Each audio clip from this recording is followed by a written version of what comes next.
what I have here is two speakers with waves coming out of them, and I just showed one cycle of the wave, okay? And this is, the speakers, of course, are going to be producing longitudinal waves, but I'm representing this as the, excuse me, as the sort of the phase, just to indicate what the phase is. So, for example, this would represent a condensation, this would represent a refraction, this would represent the equilibrium level. So we've got two speakers, right? When they're right next to each other, they line up, and the resultant would be a wave that was much bigger because of constructive interference. So it would be louder. So of course, if I have two speakers playing the same note, they're going to sound louder. But something funny happens when I start to move them relative to each other in line with the direction of the motion. You can see now it's not perfectly lined up. They're a little bit out of phase. When we get to the point where they're what we call 180 degrees out of phase, in other words, half of a wavelength separation. If I go a whole wavelength separation, they line up again. But at half a wavelength, something interesting happens, which is now a condensation and a rarefaction line up with each other, and they balance each other out. They cancel each other out. So what you find is the resultant wave is just zero. And I'm going to demonstrate that.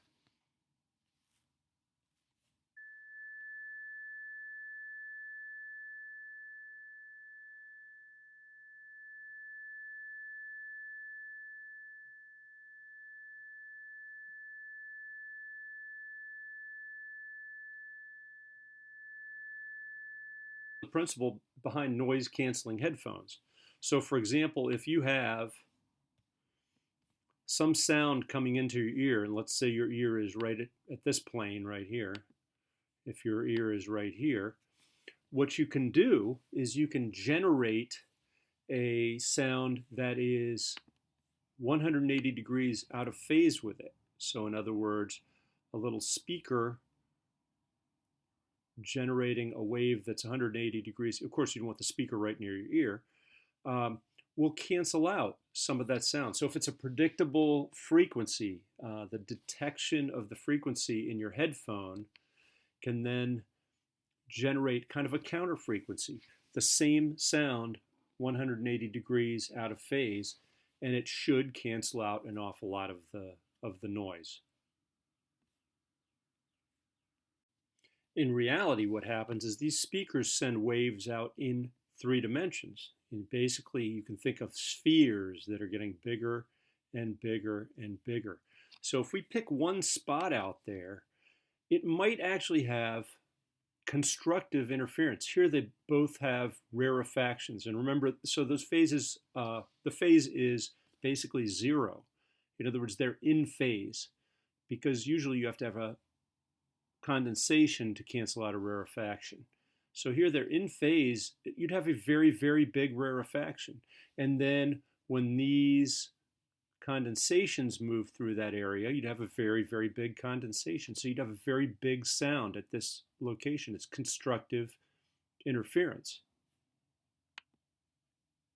Over here, on the other hand, at a different location, when those waves get there, if they're sending them out in phase, they arrive out of phase, and that's destructive interference. You can see a crest for that wave and a trough for that wave, or a condensation and a rarefaction if we're really talking about longitudinal. I've got this drawn more as the magnitude rather than the actual wave looking like that. So you can see in some locations you get what are called dead zones, dead spots.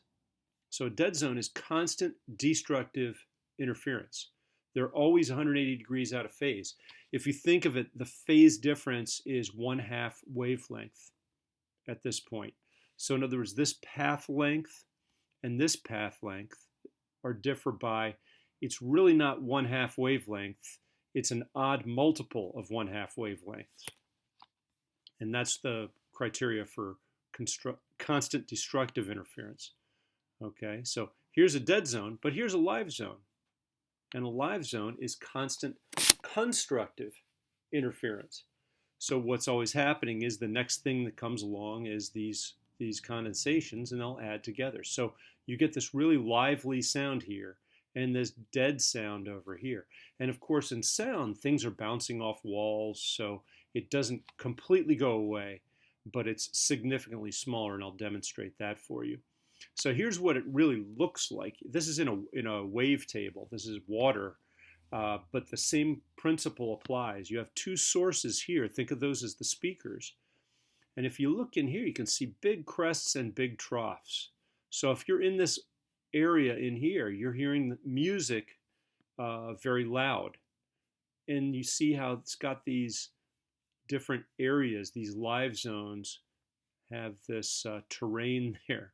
And then in the middle between those live zones, you've got it where basically the crests and troughs overlap and it cancels out, and that's a dead zone. And so if I actually had this as an animation, you'd see these things moving along like this, but this dead zone would pretty much stay the way it is. Now I've got two speakers with some separation. I'm going to play one tone, the same tone on both speakers, and I'm going to move my sensor around and see if I can find the dead zones.